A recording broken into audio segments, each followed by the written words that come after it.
Welcome to Maryland HVAC Repair, where we break HVAC down so anyone can understand it.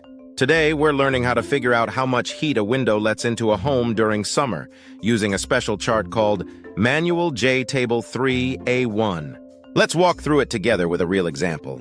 We have a 3-foot by 5-foot window on the west side of a house. This window is clear glass, double pane, double hung, made of metal, and it has Venetian blinds. Now here's what we want to know. How much heat comes through that window every hour on a hot day?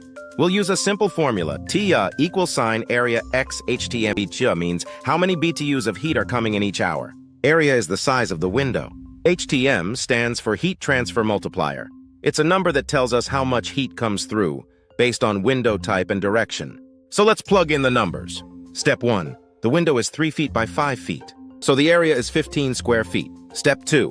We look up the HTM in the chart. For a west-facing window with a 20-degree temperature difference, the HTM is 46.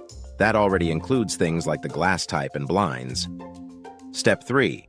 Multiply them. 15 times 46 equals 690 BTU. That means this one window lets in 690 BTUs of heat every hour on a hot summer day. And that's how you use Manual J Table 3A1 to calculate heat gain from windows. Nice and simple. Want more easy HVAC lessons like this? Be sure to like, subscribe, and hit the bell for updates from Maryland HVAC Repair.